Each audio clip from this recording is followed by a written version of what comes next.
Please welcome the Chief Executive Officer of Castleberry Global, Princess Castleberry.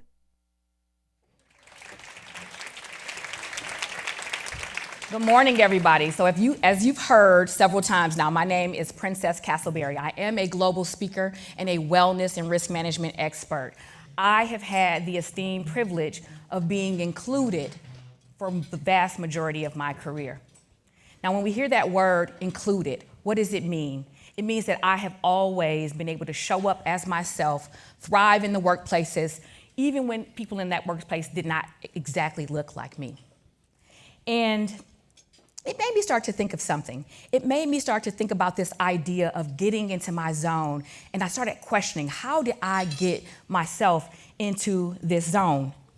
Now, raise your hand if you are someone in this room who loves to support other women, right? Everybody, right? Every hand always goes up. And so when we get into that zone, we love to support women and we start to spew out these battle cries. We love to tell women to unmute, stand up, be bold, change, take up space, right? And we tell women to get outside of their comfort zones. And the moment I was able to transition my corporate career as an enterprise risk manager to the stage of being a global speaker, which was my childhood dream, I felt like, Mama, I finally made it. I pushed myself out of the comfort zone. And as soon as we get out of the zone, you know what we do? We start going up to other women. We say, Lori, get out of the zone. Get out of your comfort zone. Jill, get out of your comfort zone.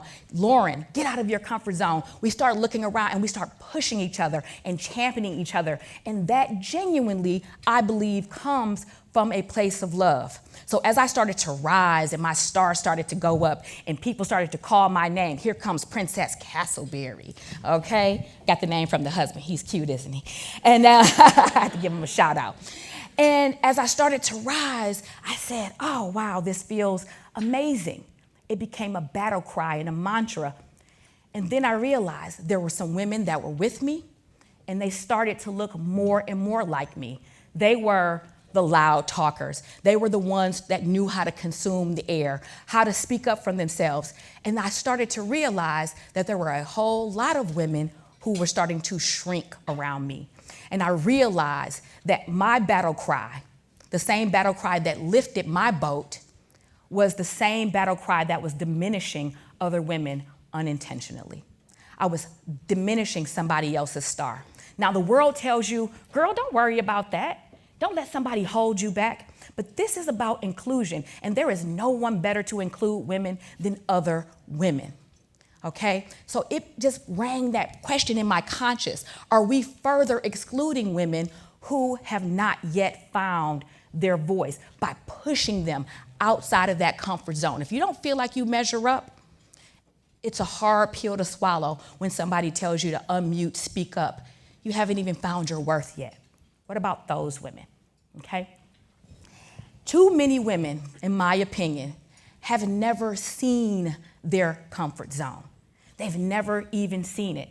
I submit to you today that the woman, the Black woman who earns 67 cents to the dollar, the Latina that earns 54 cents to the dollar of her white male counterpart, the Black woman or the white woman or the Hispanic woman that is bearing a child who doesn't have paid maternity leave has never been in her comfort zone, okay? Some of us have never seen it. And so it's time for us to actually change that battle cry and tell people and help more women get into the zone. Because when you're in the zone, something beautiful can happen, okay? Something really beautiful and special happens inside the zone. This is what happens for me. Okay, 8 things happen when you are in the zone. The first one is that you study yourself. In the zone, you get to know who you are, what you stand for, what you believe, and the agreements that you have sometimes consciously and unconsciously made. Those agreements are things that shape our entire identities, and they are the reason why we show up either very big, feeling confident in the room, or feeling like we don't belong there. They are learned, familial, and societal rules, and there is no human being that escapes the power of agreements, okay? When you study yourself and get in tune with your agreements, you start to know why. why you show up the way you do. Number 2 is that you start to invert your gifts. The world tells us to pour out our gifts, to give the world everything we have. Show your talents, wear them on your sleeve. And what I'm telling you is it is time to invert those gifts and invest them and let them circulate in your life the way that the blood circulates throughout your body to keep you alive. Invert your gifts and talents in your own life. You need to reconcile your past, okay? That is not a blue or red pill. There is no silver bullet to reconcile your past. That requires work, time, and dedication to self. Next, you sharpen your decision making. Women make an inordinate amount of decisions. We are deciding mergers and acquisition, what goes on the news, what stories get featured, all the way down to the damn chicken nuggets for dinner. We are making too many decisions, and we need to sharpen and hone up our decision making ability. And next, we learn how to manage our stress naturally. There are practices like progressive muscle relaxation, deep breathing, and meditation that are free and natural, and we need to be doing those things every day to protect ourselves. We need to manage healthy conflict, engage in conflict. Conflict is a tool for growth and innovation and just an incredible way to collaborate with people. We need to erase the stigma that conflict is something negative. It is inevitable and it is powerful if you use it in the right way. Next, we need to do what I did for a living for 22 years, which is identify risk. A risk is the possibility of harm or loss to something of value, and an opportunity is just the other head of that very same coin.